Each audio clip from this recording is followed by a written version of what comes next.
Hey, my reactors on at the last part of chapter 1 here. Money might be too sick to wash them, and the boys probably shouldn't be near her anyway. Paralyzed by indecision, she turned down the ladder and laid in her bed. The boy's small body snuggles between her and the wall. She needed to organize her thoughts and gather her courage. The sun would be up in a few hours. Then she could ask a neighbor to watch the twins. Muddy always said everything looks less frightening in the light. She hoped so because right now she was scared to death. Knowing she couldn't sleep, she tried to come up with a plan. When her fractured dreams ended, she opened her eyes, confused and trying to remember what day it was. An eerie grayish glow filtered in under the flower-sacked drapes. She turned her head and looked up. A jagged water stain covered the gray ceiling paper like a small yellow lake, making her think of the spring runoff near the club banks in Hazleton. Then she remembered the schools and churches and all public meeting places had been closed, and Muddy might be sick with the flu. The twins still lay between her and the wall. She sat up with a start and nearly fell off the edge of the bed. Then blinked and looked around, trying to figure out how long she slept. She got up on her knees and pulled aside the drapes. It was dawn, and her no-two fence still dangled on the clothesline. Ollie turned towards her, kicking his legs, and started to fuss.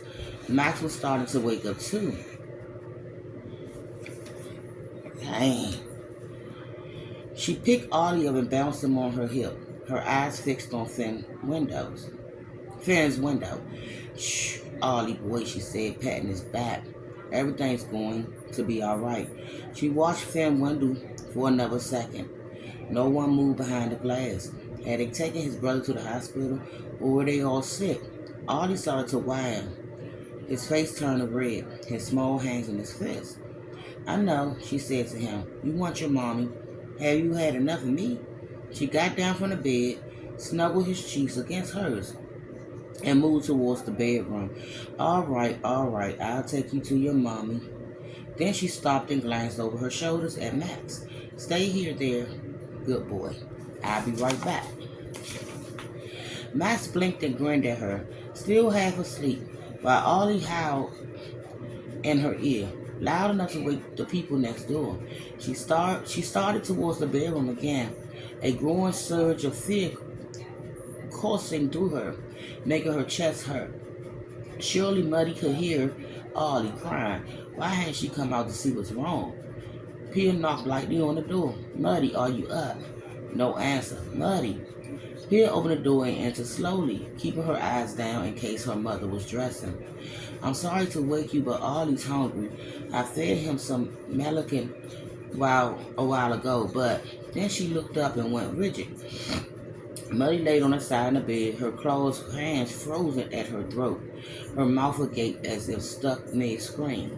A dark fluid ran from her nose and mouth and eyes, red and crusty and black, and her skin was the color of a bruise. The coppery smell of warm blood filled the thick air. Muddy, Pia managed. No response. Muddy. Realization sudden and horrible struck Pia. Her legs turned to water, and she bent over, gagging and almost dropping Ollie. She grabbed the iron footboard to stay upright. The floor seemed to tilt beneath her feet. Ollie whined louder, filling the room. Pia fell to her knees, her heartbeat thrashing in her ears. No, this can't be happening. It can't be. Dizzy and hyperventilating, she edged around to the side of the bed, the wood floor like a wraps on her bare knees. Her shaking arms struggled to hold on to the baby. Muddy, she cried, get up. You can't leave us. You can't. She held her breath and reached out with trembling hands as if one touch would shatter her mother like a glass. Please, Muddy, wake up. Her fingertips grazed the sleeves of Muddy's sweater, and she drew back, her stomach turning over. She didn't need to touch her mother's skin to know something was horribly wrong. She didn't want to touch her and feel death.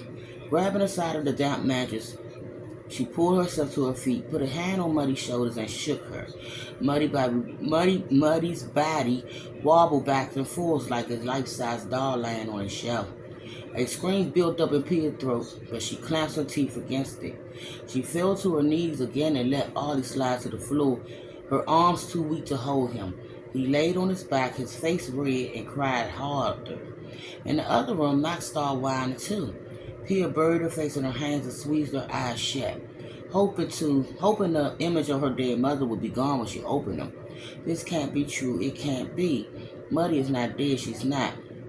She dropped her hands to the floor to keep from collapsing and opening her eyes. Her mother was still there on the bed, covered in blood. Pia moaned and slumped to the floor, her legs and arms vibrating out of control, her breath coming in short, shallow, and gaps. Violent sobs burst from her throat, one after the other. Before she could catch her next mouthful of air, each whine wrenched the strength from her body. Ollie hollered beside her, obviously to the fact that his mother was dead, and his life has been changed forever. He reached for Pia's arm, clenching her sleeves in his small fist. She picked him up and hugged him to her chest, her shoulders convulsing, her mind screaming in terror and grief. More than anything, she wanted to lose consciousness, to faint and escape into nothingness, where pain and fear couldn't reach her. But she had to take care of the boys. She had to go out to the other room to get Max, who was crying even harder now. When she trusted herself to stand, she staggered to her feet, still hugging Ollie, and stumbled out the kitchen. She helped Max into her other hip and carried her brother back into the bedroom on quivering legs, then slid down the wall opposite the bed, dizzy and out of breath. Her body felt like kindling, her nerves stripped and sparking, ready to burst into flames at any second. Her mind racing, her stomach churned, overwhelmed with grief and horror and disbelief.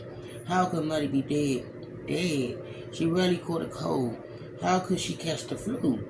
She kept her feet dry. She stayed warm. She even ate sugar cubes soaked in kerosene. Pia stared at her mother, bow raising in the back of her throat. The babies hollering in her arms. What were she and the twins going to do without her? Who was going to take care of them now? Pia wowed with her brothers, fighting the urge to scream and vomit. The black manacle of grief closing around her shattered heart and locking into place with a horrible, sickening thud. And I'll be back with chapter 2. Bye, my reactors.